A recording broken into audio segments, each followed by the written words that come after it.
Hi and welcome to the Almost Perfect podcast. I'm Wendy and I am almost perfect. Well, not quite. If you're a woman who's inundated with the things you need to do and the people you need to do those things for, if you're overwhelmed, or if you think you've started to lose your identity and don't recognise yourself anymore, then you're in the right place. You are beautiful, you are amazing, and you are enough. I'm going to help you see that in true Italian style. So come on in and let's have a chat. Good morning, good morning. As another. Oh, I'll start again. Oh my God, I might just even leave that in because I always get excited whenever I speak to somebody for the first time. I always get so excited. My voice goes up about 10 pitches so I've calmed down now. So I know I'm going to leave it in because I do say I don't edit. So welcome everybody. I'm calm. Today's guest is a beautiful woman, and I really do wish that you could see her. It's one of these things that, just like when I did my interview with Ines, the beautiful coach, beautiful beauty coach, Abbey would brighten your day if you could see her. Maybe not today because she's recovering from COVID. Oh. I've still got sequins on. So there we go. That's a bit of a clue. She is the picture that I'm going to put her on the podcast is she has a most amazing bluey, purpley blouse with a yellow jacket. Her hair is blonde, well, white, silver. She's got red lipstick, brilliant, beautiful earrings. She would light up your day. So. Yeah, and as you might guess from that, Abbey is a personal stylist. So welcome. Thank you so much for having me. It's my pleasure and everybody's pleasure. That introduction. I'm going to come on this more often. So I appreciate that you've got breathing, a little problem with your breathing and everything, so I'm not gonna keep you for hours and hours, but I do want to hear about your story, and there's some really nice questions I've got for you coming up. So Abbey is, I say, a personal stylist. She does everything from wardrobe refreshes to helping you with your shopping for clothes, and really, really importantly for us women who are probably, as I said, not the almost perfect shape. There are bits that we don't like about ourselves. She also does colour and body shape analysis, which is no doubt we're going to hear about that in a bit. So I say welcome, Abbey. And I'd like you to sort of start off with the warm-up questions that I do every week or every fortnight. If you could just tell me a little bit about your background and what made you decide to become a personal stylist. Great. Well, morning, everybody. So lovely to be here. So my background is in marketing and advertising. So I worked for the Mirror Group, actually, for years, and I absolutely loved it. Ooh. I was one of a very small all-woman team, which was quite a rarity when I started there in the year 2000. There was about 4 women in the whole newspaper. I'm sure it's changed completely now. I hope so. Yeah. Oh my gosh. And so we were a little bit outnumbered, but I loved it. And I worked on the sports division. So for a number of years, I basically got paid to go horse racing. We hosted a lot of events. So I worked predominantly for the Racing Post, which is a horse racing newspaper. And it was incredible. So I had the most amazing time. I got to go to all these really swanky, beautiful events, do a lot of hosting. And it taught me so much about the power of clothes because I mixed with a lot of people who are extremely wealthy, very, very wealthy. And there was no way little old me at 22, 23 years old could compete with them. No. And I just learnt that being unique and standing out was so powerful. It just got me noticed at events for all the right reasons, mostly. I'm sure you're going to ask me about something about that later on. Well, yes, might do that, yes. And it sort of went from there. So I started to shop vintage, which I'd always done because I'm quite tall and I often struggled. I mean, it's completely different now. Really great tall ranges out there. And I found lots of really unique pieces, and it really taught me about the power of clothes. And anyway, that went on from there. When I had my children, it was a really intense job. There was a lot of European travel. Obviously, it's a newspaper, so it was weekends, it was evenings. And I decided to take the opportunity to leave and retrain. So I'd always wanted to sort of be in creative industries, but not really been encouraged by my parents at school. They sort of sent me down the business route, which is great because it's stood me in good stead for now. And I retrained in visual merchandising, so window dressing in effect. Ooh. And I set up a business, and I started to do that locally and then for fabric shops in and around London as well. And that taught me a lot about the way fabric hangs and what people expect from a window, what drives them in, what encourages them to buy, all the purchasing habits. What I discovered as I ran that was I was leaning out of the windows, wanting to be in the boutiques more and more. The mannequins don't have very interesting stories. And I realised that actually what I really wanted to be was on the shop floor with the customers. And it migrated from there anyway. Long story short, I set up my own women's wear boutique. And my idea with it was I wanted to encourage women to feel safe and valued to come into a boutique and not like it was an intimidating, scary space. It was really important for me. So just because the word boutique, I think a lot of women are like, oh God, A, is it going to be expensive? B, are they going to be a bit unfriendly? Absolutely. And I really wanted to break those barriers down. Yeah. And it was called Love to Boutique, and it was all about, I designed it really to be like your best friend's bedroom and you were getting ready before you went out. So it's very inclusive, very feminine, really friendly, really fun, because to me fashion is fun. Yeah. It's a way of expressing ourselves, and I think sometimes it can seem a bit like a exclusive club and you're not allowed in, and I kind of want to smash those barriers and say everybody's welcome, everybody can come in, everybody deserves to feel amazing. Wonderful. And it kind of went from there, and I ran that for 5 years, and then my lease ended and I couldn't renew it, and I just couldn't find anywhere else to go locally, and sadly I had to close. So I spent about a year moping around feeling very sorry for myself, and I went to work for a charity shop as assistant manager in a local charity shop called Keach, which is a hospice for children with terminal illnesses. And it was just the most amazing experience. I always say that really brought me back to life because I was really broken. And those volunteers I get quite emotional talking about it now, but they really brought me back to life and taught me and showed me what I was brilliant at, which was styling women and making them feel amazing about themselves. Yeah. And between them and my friends, they said what you were really great about in the shop was styling women and helping them feel part of something. And so I went and retrained at the London College of Style.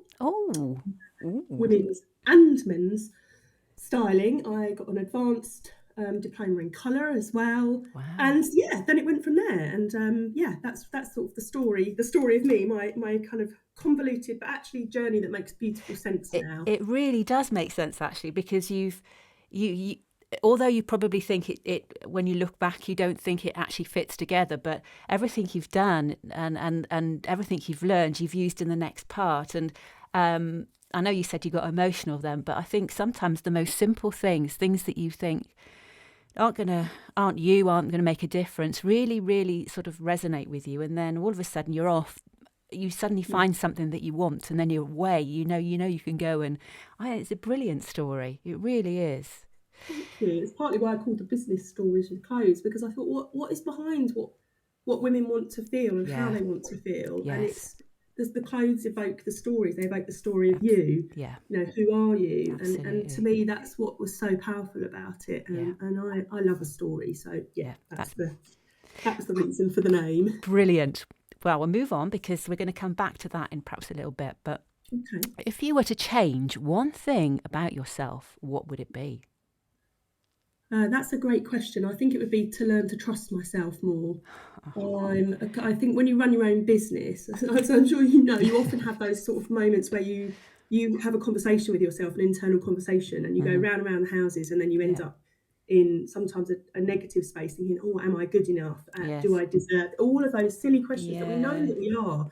And I, try and say to myself, I am the expert, but I sometimes get into that space where I don't trust myself, and then I'm really good at picking myself up. I'd say I'm really really resilient, but I just wish I would trust myself more. I think that's a common thing that comes up often, and I think when you run a business as well and you spend a lot of time on your own, it's quite easy to get into that space. It is. Yes, I think, and I think even people who perhaps don't have their own business feel the same sometimes. It is quite an easy loop to get into, but as soon as you notice it, I think then and you can drag yourself out of it. But I think that is talking to other people and recognising it in yourself first. Yeah, Okay. women supporting women, I think, has been such a big Yes. change for me. I joined a networking group in lockdown, actually, the summer of the first lockdown. Yeah. And it's been the biggest change for me because I'm with other people who get it. Like you say, they Yes. might be running their own business, they might be senior within a business, they might be working from home, they might be doing a side hustle, whatever it is. But it's having that community of women who Yes. actually want you to succeed, and it's so empowering. And everyone wants the best for you as well. There's no bringing people down. It's all sisterhood and looking after one another and making sure that, or doing anything they can to help you, which is really, really good. Which is lovely. And to be honest, I didn't know if a space like that existed because I'd tried a lot of other groups, and so it's one of those things. I thought, does this space exist? Am I going to have to set it up myself? And then all of a sudden came across this amazing group, and it's just, probably light bulb moments. It's really lovely. Brilliant. And then the opposite side of that then, what is the most beautiful thing about you? Oh, I would say it's my passion and energy for helping other women feel amazing about themselves. Brilliant. I think that's one of my stylist superpowers. We can talk about in our stylist groups about what is your real superpower, and I think for me that is mine for sure. Brilliant. That's a lovely answer. Right, we'll move on to the main questions. So I think you've probably covered this anyway, but I'm going to ask you to just maybe elaborate a little bit. What do you love most about what you do? Oh, I love everything about it. I'm like the perennial kid that wakes up every morning excited as if they're in a sweet shop. That is me. That is literally me. I wake up excited about what I'm going to wear. I wake up excited about what I've got going on that day. I wake up excited about the opportunities that I have and the ways that I can grow and develop my business. And there's so many things. I love the variety of it. I think having been someone who worked in a really corporate environment for a long time, the ability to have every day completely different and be able to pivot and adapt is just really invigorating and energising. Brilliant. I'm involved in lots of different things. I teach as well. I teach for the London College of Style, and I really love that because that is, again, women supporting women. You take them on a journey, and it's such an honour to be part of it. It's, they're almost like my clients as they're learning and developing and progressing. Yeah. It's the same with working with my clients. I absolutely love the women that I draw into the business. I develop really long-term, lovely relationships with them. And I love that. And I love that they check in with me. And sometimes I'll get a message from someone I haven't worked with for a while, and they'll be like, I found this amazing top, look. And I love that they still want to share that journey with me. That is, to me, that is priceless. Yeah. Absolutely priceless. And it's even given me goosebumps talking to you now about it. So a bit of a long-winded answer, but there's not one thing. I don't think. I think there's so many different elements. It's nice when you say that they share things with you, because it almost feels like you're still a friend. I mean, yes, you've worked together, and there's obviously been that transaction, but at the end of the day, they feel like they can trust you, and they want you to be happy for them, and they don't think of you as somebody. It's a really strange feeling, is it? It's not it's not transactional anymore. It's just a feeling of like companionship and friendship and someone who really cares about them. Absolutely, yeah. It's that real kind of togetherness, and because style is a journey. I fully believe that it's a journey that doesn't really ever end. I think that's the wonderful thing. I think often people think, oh, I'm going to get this look and that's going to be it for me. But if you imagine what you wore when you were 20, 30, 40, however old you are, it changes, doesn't it? And it evolves. Yeah. In my case, thank God, because I'm so glad I don't go around wearing a lot of things I wore in the 20s. But in my 20s, I loved what I wore. So it's a natural evolution and progression, and it is a journey. And I really try and encourage my clients to enjoy the journey. It's part of it. Yeah. There's no prizes for getting to the destination. Actually, the journey is what is the beautiful part, where you learn so much about yourself. Yes, and as you say, things change, and I certainly wouldn't. I certainly wouldn't be wearing what I wore in my 20s, and through my midlife. Actually, now I wear some beautiful clothes, and most of them aren't new, which. Is brilliant. I mean, I go shopping in the local markets here in Italy, and they have some absolutely amazing and vintage shops. And like you said earlier on, I can find amazing secondhand. They're recycled clothes, but they are. I would never, when I was in my 20s and 30s, have dreamed of wearing anything like that. But I've actually picked up I'm very, very proud of myself. I picked up a Dolce & Gabbana skirt, which is, I love it so much. Hardly worn it, but never mind. And things like Ralph Lauren jumper, and there's just so many things. And the nice thing about it is it's reused. Yeah, so amazing. there is And still it's a story. That's what I love about pre-loved. They have a story. And they're not necessarily bad. They're still very good quality. There's still a lot of life left in them. Yeah. But when I was in my 40s perhaps, I used to go around in jogging bottoms and anything that was big that would cover up my size. But I mean, now I certainly wouldn't be seen dead wearing the things that I did. I'm so much more happy now with the things that I wear, which is lovely. It's a journey. Isn't it? Yeah. So is there a top tip that you can share with us about personal style or buying clothes or something that you think we'd like to know? Oh gosh, there's so many things, but I think one of my biggest pieces of advice and guidance would be to truly understand your body shape. I think it's so empowering. I'm a body shape expert, and I'm so passionate about it because it's made a massive difference to me personally. So I totally get it. Okay. I'm a size 16, and I think it's quite lovely for other people to see that in a stylist. I don't necessarily look like other stylists, because I'm tall and curvy. It's all for me. And I think it's really, it's really lovely for people to see someone else who looks a bit like them. And body shape is so super empowering. It's not about categorizing people and putting people into boxes. It really helps you develop your own style, right? And buy better, buy more successfully, avoid returns, avoid stuff, that doesn't make you necessarily feel great, or just because you've seen it on someone else or it's a trend. I think when you learn to buy and wear clothes that suit your body shape, you feel much more confident in yourself. You learn to love yourself a bit more. It's it's such an integral part of fashion, isn't it? What we see out there and what we're immersed with. And I think kind of body shape, it is changing and evolving, but I still think it's quite slow. If you look around on the catwalks, there's more curved models, but there's one per show or two per show if you like. Yeah. It needs to become much more mainstream because the UK average size is a 16. Yes. Why do we not see more of them? It's that sort of thing. So I'm a big advocate of shape, not size. Size is so irrelevant. It's just a number. Yes. And as we know, there's such massive disparity in brands, even with the same collections. I'm a size 16. I've got clothes in my wardrobe from an 8 to an 18. I have not and never been a size 8. How does that work? And I think it causes a lot of issues for women when they try something on and feel often very disappointed. I saw it in my boutique so many times where women would be really guided by the number they saw on the label, rather than try it on and see, does it fit me? Do I feel fantastic? Do I look amazing?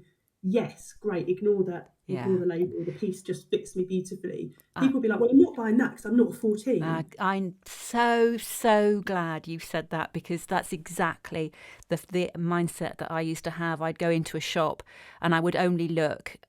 Well, firstly, I would never go into I don't know if Evans is still around, but there was that I used to call that the fat shop, which I'm really ashamed about now.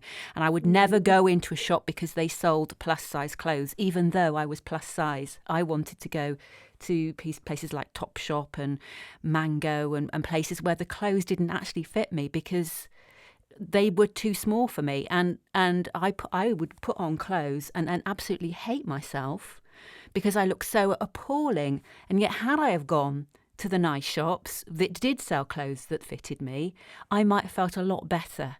And what you've just said there about putting and ignoring the label size, I know it's getting better now, and it is, because we're talking about it as women and we're actually putting ourselves out there. I mean, I used to probably be size 20, 22, and I used to absolutely hate going shopping, so I never did. And I felt so horrible about what I looked like. But you put on a beautiful piece of clothing. It doesn't have to be expensive, like you say, but if it suits you, you feel $1 million, and that lifts you so much. Absolutely, it does. Yeah, I think sometimes, especially if you're feeling that you're not feeling so confident, or as successful as you want to be, definitely an outfit can take you there. Yes. And then you start to believe in yourself, and then you feel that confidence, and then you're becoming what that outfit is helping you believe and be and become. Yeah. And I think that's what's so empowering about it. And I mean, I love teaching body shape to students and sharing it with clients, because it literally, I can see it happening. They're like, oh my God, that's why those things never suit me. Yeah. And it's like, yeah, just don't worry about them anymore. Look at them, say, that would look amazing on my friend. Not for me, but there's Yeah. going to be something else for me that does look amazing. So don't beat yourself up about it. Don't try and box yourself in, or look at the adverts you see around you. Fashion still designs for, generally very, very thin people with lack of curve, but most women have curves in all varying different places and at different times of the month. We flex and fluctuate. So, but we look at these images and then we go and try on a piece because we see it on an influencer or we see it on someone else, and then say, what's wrong with me? Yes. There's nothing wrong with you. It's just that you've picked a piece that doesn't work for your shape. That is all. Yes. And I can teach you to choose and select those pieces that work brilliantly for you, and also know what to avoid. And then you just feel so much happier when you go shopping, because you'll know immediately, yes, yes, yes, no. And you don't even worry about the no's because you've got so much other choice available to you. Yes, brilliant. I think that's what creates that lovely feeling. I'm so excited. I really am. Really, really am excited to hear somebody tell the truth and understand that, we are all human beings. We all look beautiful in some way. We just have to pick what looks great on us, and as you say, ignore all the stuff that doesn't. I mean, forget trying to wear skinny jeans if you've got big thighs and whatever, but there will be a beautiful pair of jeans out there that you will look nice in. So it's just a case of finding stuff that you do look, and then you're going to feel really great and confident and happy, and that is my biggest aim with all of this, is just to help women feel fantastic, and don't waste time feeling miserable, because there just isn't the time. Absolutely. Life is so short. Oh my goodness me. Gosh, we've seen years of anything, haven't we? Life is short. You never know what's going to happen. So start living your best life, whatever that is to you. Yeah, brilliant. And right now, just don't waste any more time. I'm next going to ask you this question that we alluded to earlier on, which was, and I shouldn't laugh, I'm sorry. What is the most disastrous outfit that you've ever worn? This is fabulous. I love this so much. I mean, oh gosh, look, listen, I'm sure there's so many, but one I'll share with you is an outfit that I wore in a very, very public place when I was working for a group hosting this beautiful cocktail party in Deauville. And it was one of these events that was sort of the flagship of our events over the year. And it was very swanky and elaborate and beautiful, held at this 6-star hotel in Deauville on the seafront. It was absolutely glorious. People like Lester Piggott used to go, and really alumni in the horse racing world and industry. Yes. And I decided to wear this fabulous dress that I'd bought, and it was made out of vintage lace. It was reconditioned lace that these people had found in a disused warehouse, and they'd decided to recondition it and make it into pieces. So every piece was totally unique, because they couldn't remake the same one because they only had a limited amount of lace. And it was absolutely stunning, and I was so excited about wearing it. It was completely backless. I used to love a backless things in the 90s, early 2000s. Yeah. Kind of really that thing, wasn't it? And I used to have a really, really, really nice toned back. I wouldn't be able to wear those things now, because I couldn't not wear a bra at the time. I could. Anyway, and I got to this event, and I really, honestly, I felt fabulous, because I knew this dress was beautiful. It's completely backless, but it had a very high neck at the front, and I love that sort of that contrast, and having something revealed but something covered up, and that unexpected of turning and walking away and having the back on show, but nobody realising it when they've been talking to you. Anyway, and I was standing chatting to some clients, and the comment was something along the lines of, his wife said to me, "Oh, your dress is so unique," and he said, "Yes, they're lovely." And I thought, what? This quite a petite guy. And then I looked down and I realised that my dress was utterly see-through. Oh my God. And he was kind of boob height. And I think this poor guy, well, I'm sure he had a lovely time, but it's all he could see. And I thought, my good God.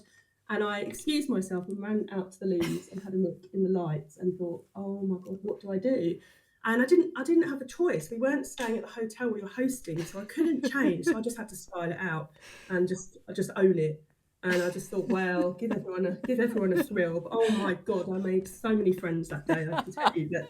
I was mortified as well, and I blush and flush really easily.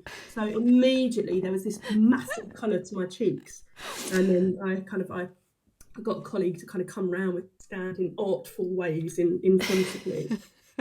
So yeah, that's probably my kind of best and worst outfit fail. I think what you should have done, and now I'm thinking about it, is like get the racing post and stand with it in front of you. So Yeah.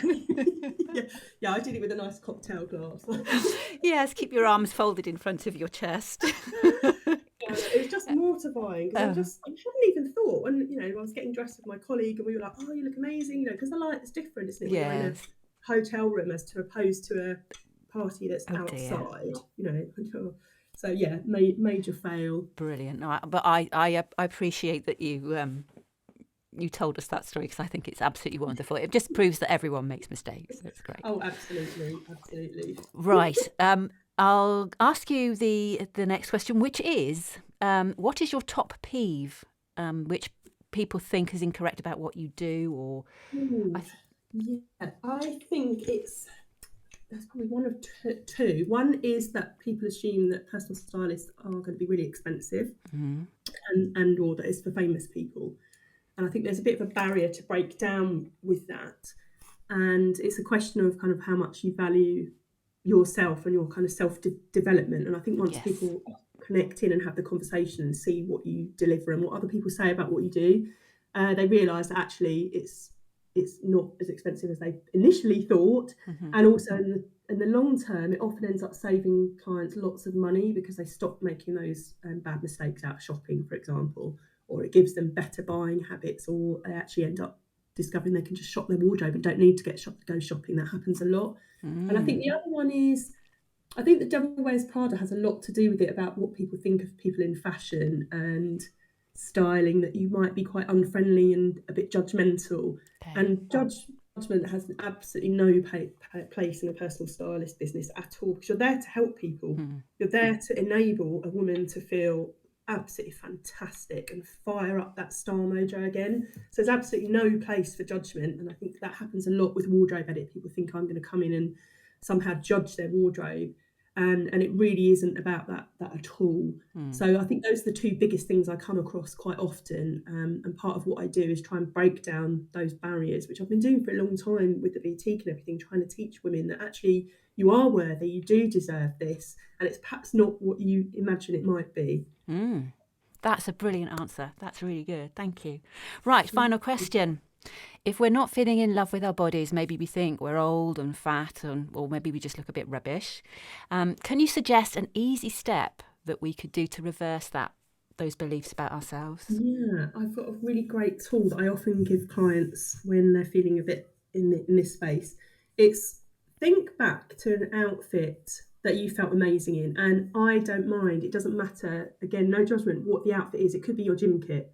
It could be your wedding dress. It could be an outfit you wore on a date night when you were 22 or whatever. But go back to that place and think what it was about that outfit that you loved and why you felt so amazing. Often it has to do with the compliments that people have received. They're like, oh, I went to a wedding in this blue dress and I got just so many compliments and it really lifted me. So go back and then think about what that outfit was and what it did for you in terms of enabling confidence, enabling you to believe in yourself, to feel more professional, whatever it was. And then you can try it and then recreate that. It's what we were talking about this earlier. It's not about recreating outfits we wore in our 20s, but it's about taking elements of what that look was. So, often it's to do with the colour or the shape and the fit. So it's about taking those elements and then moving that forward and then recreating that feeling and then kind of moving forward that. I think that's a really nice tool for people often, because it's quite nice to reminisce and go back. You may not have to go back that far. Some of my clients have to go back a long time, and that is to me a story. Okay, we need to change the narrative here. We need to change this so that you feel like this more often. So every day, really. I'm loving my outfit that I'm wearing today, and I'm just sat in my studio, but I'm doing it for me. No one can see me, but I don't care. I'm doing it for me because I feel amazing in my sequins and my gold shoes and my big, massive, sparkly, Oh, sparkly earrings. fabulous. Absolutely fabulous. You know, you said that to me, and perhaps I shouldn't say this. No, I'm going to say it, that if I look back, I probably couldn't think until recently of anything that I wore that I liked and felt good in, which is a horrible, horrible, thing to say, isn't it? I mean, if you've spent most of your life thinking that you look awful, that's really sad. Gosh. In that case, I certainly need to get moving. Oh, I wish I could reach through and give you a hug. You know, because it doesn't need to be in the past. You know, if you felt great yesterday in your pajamas, Yes, that doesn't matter. You know, it doesn't matter what the outfit is. It's just what part of that outfit enabled you to feel great.